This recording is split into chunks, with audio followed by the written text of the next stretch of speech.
Bharatiya Janata party Modi ji को जय श्री राम।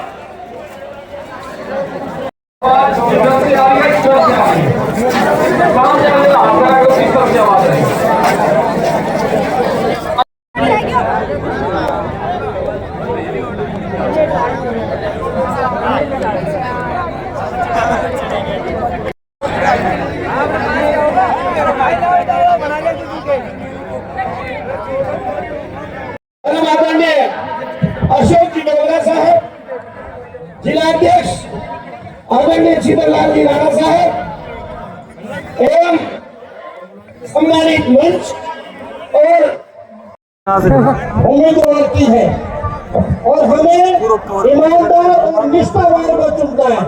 अभी मेरे पूर्व वक्ता किसी को नहीं आने दे रहे हो। कुछ देर के लिए मैं खड़ी हुई तो अंदर आए थे, वहाँ रोक रखा है, किसी भी अपने प्रमुख कार्यकर्ता को वहाँ भेजे। और मेरा सम्मान है हमारे प्रशासनिक कर्मचारियों से, अधिकारियों से निवेदन है कि पूरी जनता को अंदर आने दे। सारे लोग गलियों में खड़े हुए हैं।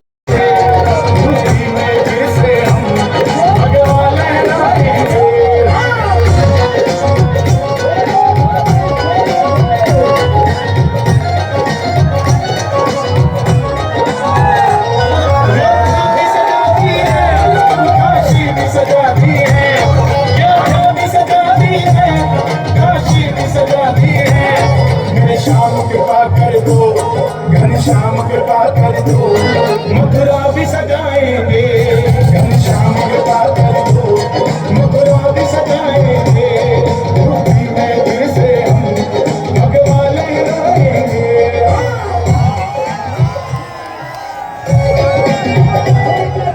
स्वागत है योगी जी को जय श्री राम। योगी जी को जय श्री राम। जय श्री राम, जय श्री राम। योगी जी को जय श्री राम। जय श्री राम।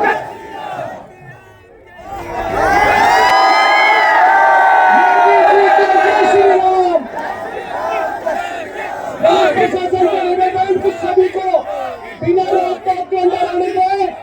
कार्यकर्ताओं जनता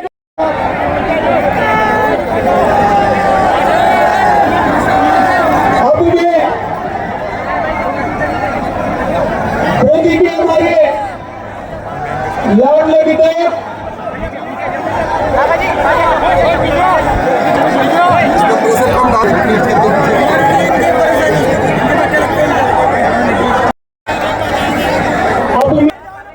हम सब लोगों की जो धड़कन श्रीमान योगी आदित्य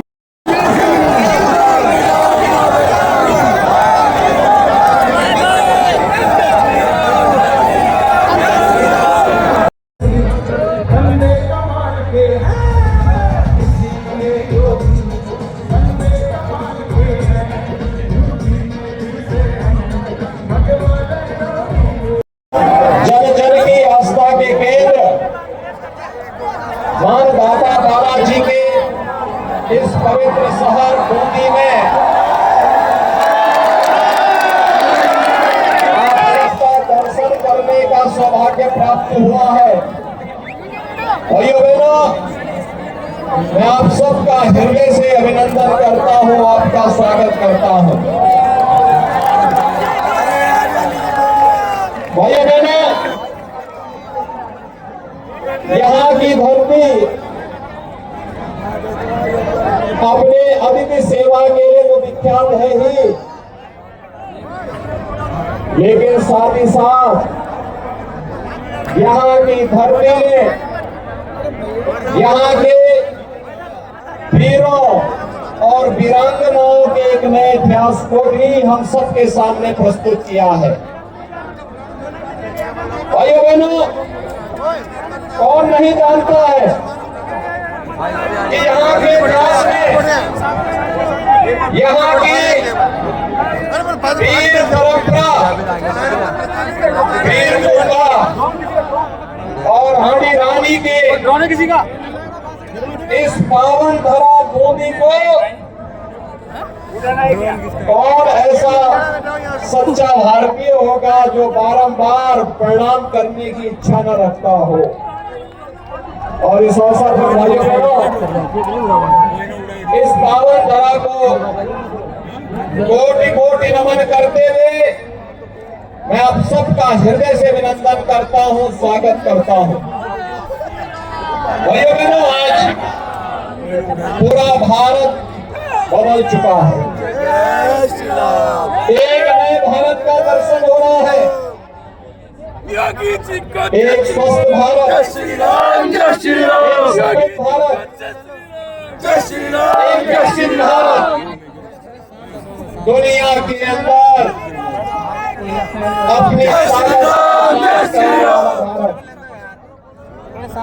दुनिया के अंदर भारतीयों का सम्मान बढ़ा है प्रधानमंत्री मोदी जी के कारण।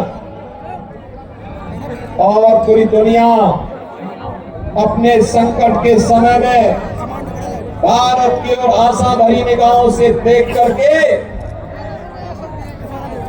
मानवता के कल्याण की इस दर्द धरा को बार बार नमन करने के लिए आज उत्सुक दिखाई दे रही है।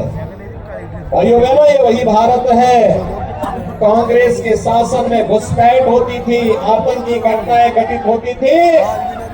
लेकिन भाइयों बहनों, आज के नए भारत में घुसपैठ नहीं बल्कि आतंकवाद के माद में जाकर के हमारे बहादुर जवान आतंकवादी ठिकानों को तबाह करने का वादा रखते हैं। इस नए भारत को दुश्मन को उसी की भाषा में जवाब देने की ताकत है।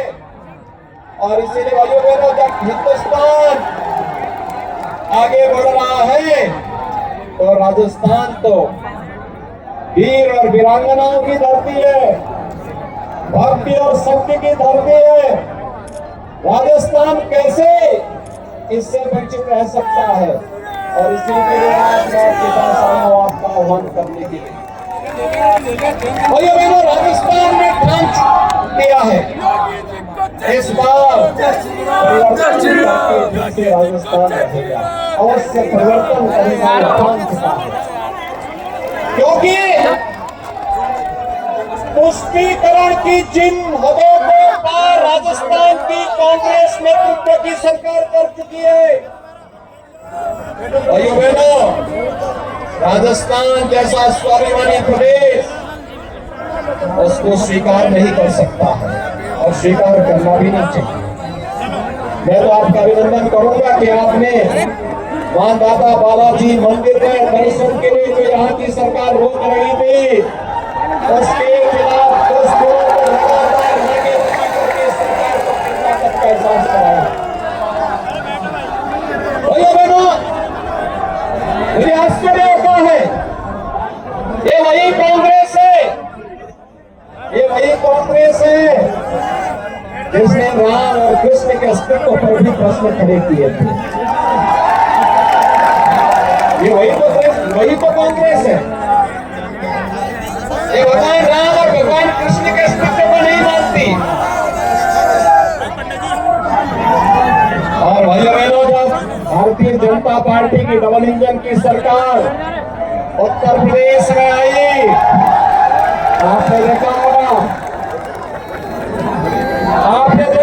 उत्तर प्रदेश में 500 वर्षों का विचार समाप्त करके अयोध्या में राम मंदिर के निर्माण का कार्य युद्ध स्तर पर चल रहा है।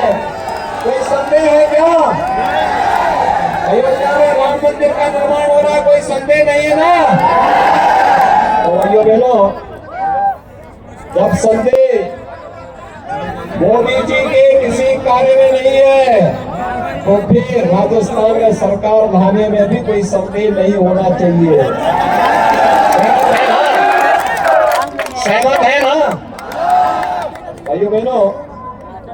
अगर उत्तर प्रदेश में और केंद्र में भारतीय जनता पार्टी की सरकार नहीं होती तो क्या राम मंदिर का कार्य हो पाता? क्या ये काम कांग्रेस करती? क्या भाइयों बहनों, कांग्रेस आपकी आस्था का सम्मान नहीं कर सकती? और याद करिए, अगर यहाँ बीजेपी की सरकार होती तो कन्हैया लाल जैसे निर्दोष नागरिकों की हत्या होती क्या? अरे सरकार तो मुआवजा देने में भी भेदभाव करती है। कन्हैया लाल के परिवार को मुआवजा दिया जाता है 5 लाख रुपया, और 2 मुस्लिम मोटरसाइकिल में आपस में टकरा करके जयपुर में मरते हैं, उनको दिया जाता है 20-20 लाख रुपया। कांग्रेस की घोषित नीति है भाइयों बहनों। आपने देखा होगा, मोदी जी प्रधानमंत्री बने, उन्होंने हर गरीब के घर में शौचालय दे दिया। 9 वर्ष में 12 लाख गरीबों के घर में शौचालय, 4 करोड़ गरीबों को प्रधानमंत्री आवास योजना, 10 करोड़ लोगों को उज्ज्वला योजना में रसोई गैस के कनेक्शन। भाइयों बहनों, 4 करोड़ गरीबों के घर में बिजली पहुंचाने का कार्य, देश के अंदर हर घर नल की योजना, हर खेत को पानी पहुंचाने की योजना, जिंदाबाद जिंदाबाद, को 5 लाख रुपए की स्वास्थ्य बीमा का कवर, और यही नहीं, कोरोना कालखंड में फ्री में वैक्सीन, फ्री में टेस्ट, और 80 करोड़ लोगों को फ्री में राशन की सुविधा का लाभ अगले 5 वर्ष तक जारी रहेगा। यह भी मोदी जी के नेतृत्व की सरकार कर रही है। योगी योगी योगी योगी योगी मोदी जी ने नारा दिया सबका साथ सबके विकास का, लेकिन कांग्रेस के समय में क्या बोला जाता था कि देश के संसाधनों पर पहला अधिकार मुसलमानों का है। ये तो कांग्रेस बोलती थी। भाइयों बहनों, आश्चर्य होता है, देश के संसाधनों पर पहला अधिकार गरीब का होना चाहिए, वंचित का होना चाहिए, दलित का होना चाहिए, जनजातियों का होना चाहिए, देश के नागरिकों का होना चाहिए, आधी आबादी का होना चाहिए। लेकिन भाइयों बहनों, नागरिकों को उनका अधिकार देने के बजाय कांग्रेस ने तुष्टीकरण की नीति को लागू करते हुए, अगर तुष्टीकरण की नीति नहीं होती, कन्हैया लाल की हत्या नहीं होती। तुष्टीकरण की नीति पे सरकार नहीं चलती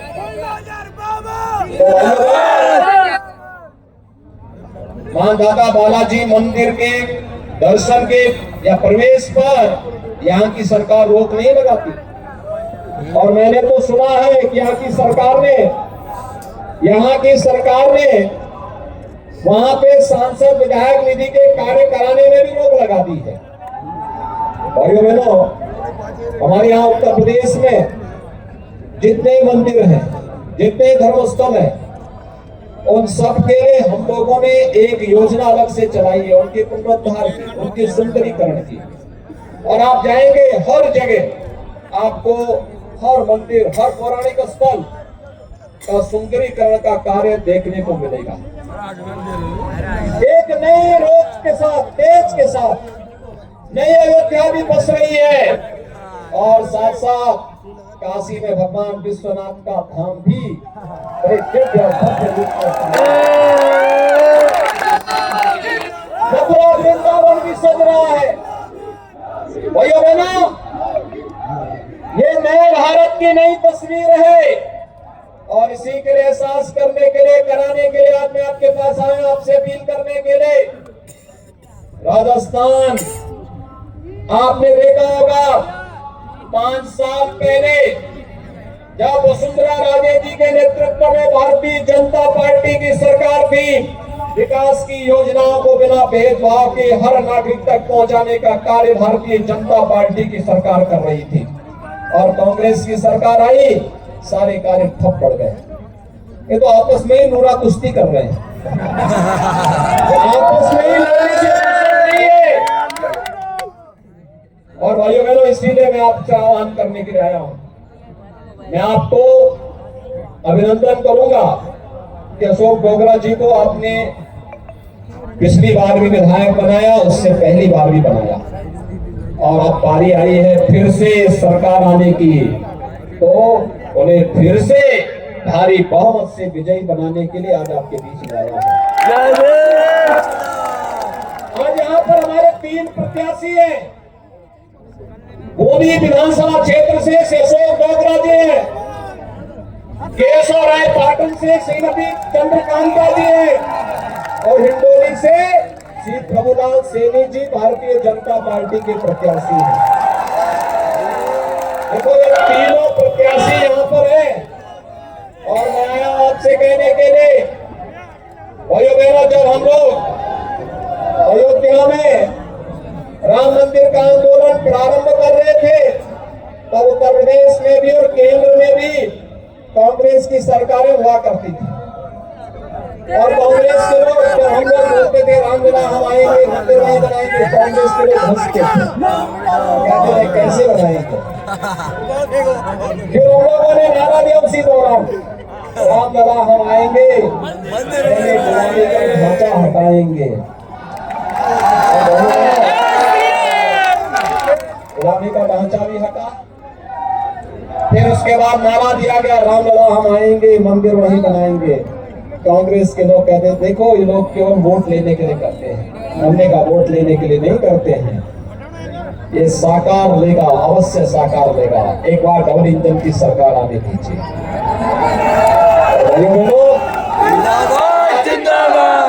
आज उत्तर प्रदेश में भी सरकार है, केंद्र में मोदी जी के नेतृत्व की सरकार है, और डबल इंजन की सरकार की ताकत क्या होती है। आज तो 22 जनवरी 2024 को प्रधानमंत्री मोदी जी के कर कमलों से अयोध्या में भव्य राम मंदिर में भगवान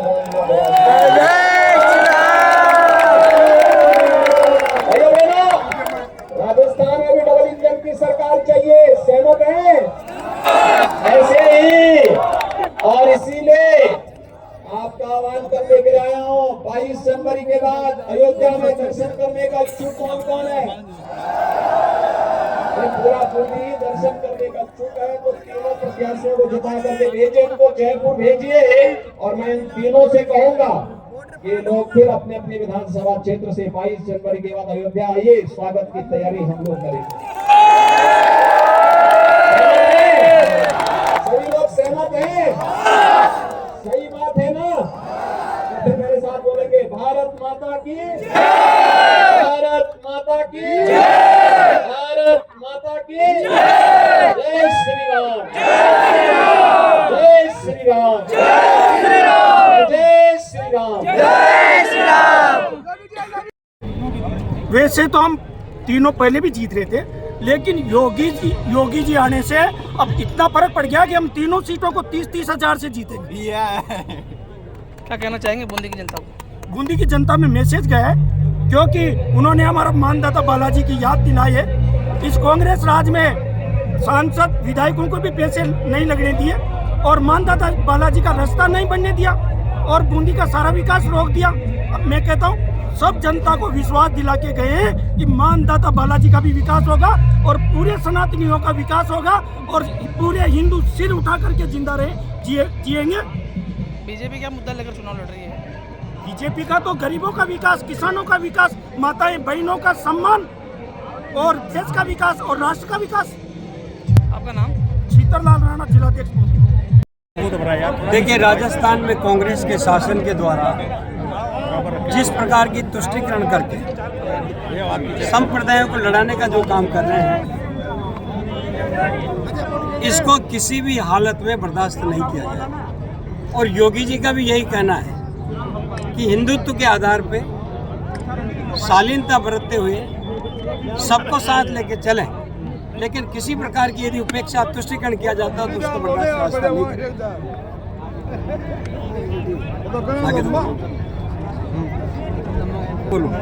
बोलिए। अब राजस्थान के हालात के बारे में मैं आपको बताऊं कि हमको तुलना करनी पड़ेगी। भारत सरकार की केंद्र की जितनी योजनाएं हैं उनको और राजस्थान में जो कुशासन है, आप आश्चर्य करेंगे 2018 में जब राहुल गांधी आए और राहुल गांधी जी ने कहा था कि संपूर्ण किसानों का कर्जा हम माफ करेंगे। इन्होंने वादा खिलाफी की, ये झूठ और लूट की सरकार है। इसी प्रकार युवाओं के साथ इन्होंने छलावा करके वोट लिए और इनका जो घोषणा थी कि हम बेरोजगारों को रोजगारी देंगे और साथ में जिस प्रकार का पेपर में जो 17 बार जो 18 बार जो पेपर लीक हुए उसकी सीधी सीधी जिम्मेदारी कांग्रेस पार्टी की है, कांग्रेस सरकार की। इनके मिले हुए मंत्री, इनके अधिकारी सबने मिलकर राजस्थान के युवाओं को ठगा है और ठगने के कारण से उसका जवाब और उसका बदला इन चुनावों में 25 तारीख को संपूर्ण राजस्थान में इसका जवाब देंगे।